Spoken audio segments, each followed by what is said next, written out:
नमस्कार, जय श्री कृष्ण। आशोलाव ज्ञान यूट्यूब चैनल में आप सभी का स्वागत है। हम सुनेंगे शिक्षाप्रद कहानी शेर, ऊंट, शियार और कौवा की। एक वन में मदोत्कट नाम सिंह निवास करता था। उसके बाद गिद्धड़, कौवे जैसे कई अनुचर थे। ये दिन रात सिंह की सेवा करते थे और सिंह के मारे शिकार के अवशेष से अपना पेट भरते थे। एक दिन एक ऊंट कहीं से भटकता हुआ उस वन में आ गया। जब सिंह की दृष्टि ऊंट पर पड़ी तो उसने अपने अनुचरों से पूछा, ये कौन सा जीव है? हमने पहली बार ऐसा जीव अपने वन में देखा है। यह वन्य प्राणी है या ग्राम्य? कौवे ने इस प्रश्न का उत्तर देते हुए सिंह को बताया, वनराज, ये ऊंट है और ये ग्राम्य जीव है। भाग्य इसे आपका भोजन बनाकर ही यहाँ लाया है। आप इसे मारकर खा जाइए। नहीं, मैं ऐसा नहीं करूँगा। यह तो हमारा अतिथि है। अतिथि को मैं कैसे मार सकता हूँ? ये तो पाप होगा। मैं उसे अभय दान देता हूँ। जाओ, उसे आदरपूर्वक मेरे पास लेकर आओ। मैं उससे मिलना चाहता हूँ। सिंह ने कौवे को आदेश दिया। कौवा कुछ अनुचरों के साथ ऊंट के पास गया और उसे सिंह का संदेश सुनाते हुए बोला, मित्र, वनराज सिंह ने तुम्हें अभ्यान प्रदान किया है, तुम्हें बुलाया है। वन के राजा होने के नाते वे उससे मिलना चाहते हैं। अभयदान की बात सुन ऊंट कौवे और अन्य अनुचरों के साथ सिंह के पास आ गया। सिंह ने उससे परिचय और वन में आने का कारण पूछा तो ऊंट दुखी होकर बोला, महाराज, मेरा नाम कथनक है। मैं अपने साथियों संग भ्रमण करते हुए वन में पहुंचा और उनसे बिछुड़ गया। अब मैं यहाँ अकेला रह गया हूँ। उसे दुखी देख सिंह धीरज बंधाते हुए बोला, कथनक, तुम हमारा आतिथ्य स्वीकार करो। इस वन में जहाँ चाहे विचरण करो और हरी भरी घास का सेवन करो। कथनक सिंह की आज्ञा का पालन कर वहीं रहने लगा। हरी भरी घास खाकर वह कुछ ही दिनों में हष्ट पुष्ट हो गया। बाघ, गिद्धड़, शियार आदि वन जीव जब भी उसे देखते उनकी लार टपकने लगती खाने के लिए, किंतु वे वन के राजा सिंह के आदेश के समक्ष विवश थे। उसके कहे बिना ऊंट को नहीं खा सकते थे।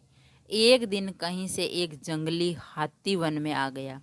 अपने अनुचरों की रक्षा के लिए सिंह को उसे युद्ध करना पड़ा। दोनों के मध्य घमासान युद्ध हुआ। युद्ध के दौरान हाथी ने सिंह को उठाकर जमीन पर पटक दिया और अपने नुकीले दांतों से उसके शरीर में गड़ा दिए। किसी तरह सिंह युद्ध में विजय हो गया, किंतु वह बुरी तरह घायल हो गया था।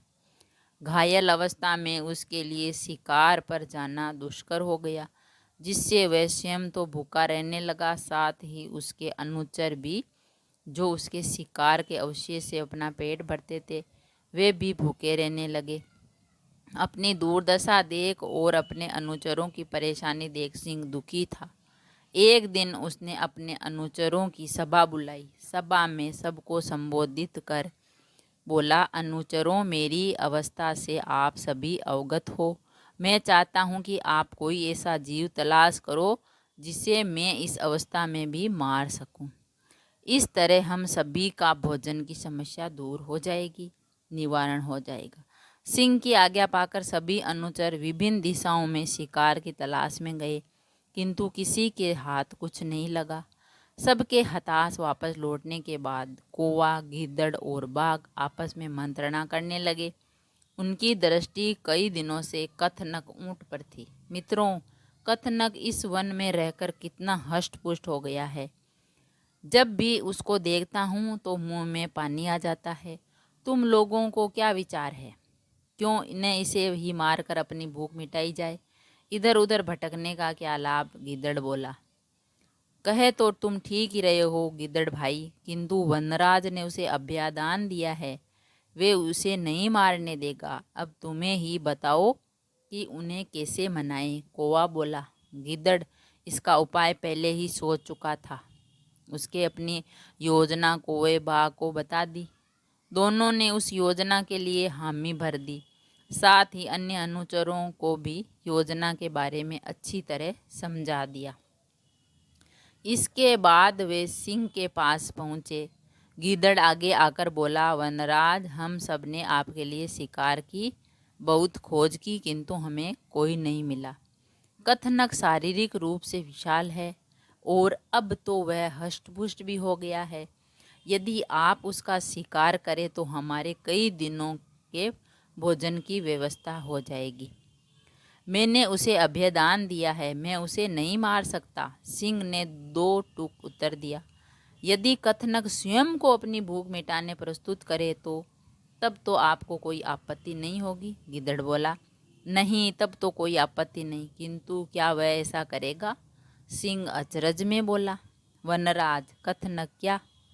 आपके भूखे मिटाने तो इस वन के समस्त प्राणी तत्पर हैं। आप आज्ञा करें। इस तरह गीदड़ ने अपनी चिकनी चुपड़ी बातों में सिंह को मना लिया। उसके बाद वह कथनक के पास पहुंचा और उसे बोला, शाम को वनराज ने एक सभा रखी है जिसमें तुम्हें भी बुलाया गया है। शाम को सिंह की सभा में वन के सभी जीव उपस्थित थे। कथनक भी उपस्थित हुआ। गीदड़ ने भरी सभा में कहा, वनराज, हम सभी आपकी अवस्था देख के बहुत दुखी हैं। आज हम सभी यहाँ उपस्थित हुए हैं ताकि आपके भोजन के लिए स्वयं को समर्पित कर सकें। इसके बाद एक एक कर सभी जीव सामने आकर स्वयं को सिंह के भोजन के लिए प्रस्तुत करने लगे, किंतु गीदड़ उनमें कोई न कोई कमी निकाल देता और सिंह उन्हें खाने से मना कर देता। इस तरह किसी को छोटा, किसी के सिर पर बाल, किसी के तेज नाखून होना आदि बहाने बनाकर गीदड़ उन्हें बचाता गया। जब कथनक की बारी आई तो उसने देखा कि सारे जीव स्वयं को सिंह के सामने प्रस्तुत कर रहे हैं और सिंह किसी को भी नहीं मार रहा। तो सबकी देखा देखी उसने भी स्वयं को सिंह के सामने प्रस्तुत किया। वनराज, आपके मुझ पर बहुत उपकार है। अब जब आपको आवश्यकता आ पड़ी है तो मैं स्वयं को आपके समक्ष प्रस्तुत करता हूँ। कृपया मुझे मारकर अपनी भूख मिटा लीजिए। कथनक को विश्वास था कि अन्य जीवों की तरह सिंह उसको भी नहीं मारेगा, किंतु जैसे ही कथनक की बात पूरी हुई, गीदड़ और बाघ उस पर टूट पड़े और उसे मार डाला। इस कहानी से ये शिक्षा मिलती है कि लोगों की चिकनी चुपड़ी बातों में कभी नहीं आना चाहिए। स्वामी जब बुद्धिहीन हो और उसके साथी धूर्त, तो चौकन्ना और सावधान रहना आवश्यक है। अगर कहानी पसंद आई तो लाइक और शेयर ज़रूर करें। ऐसी ही कहानी और कथा सुनने के लिए चैनल को सब्सक्राइब करें। थैंक यू, धन्यवाद।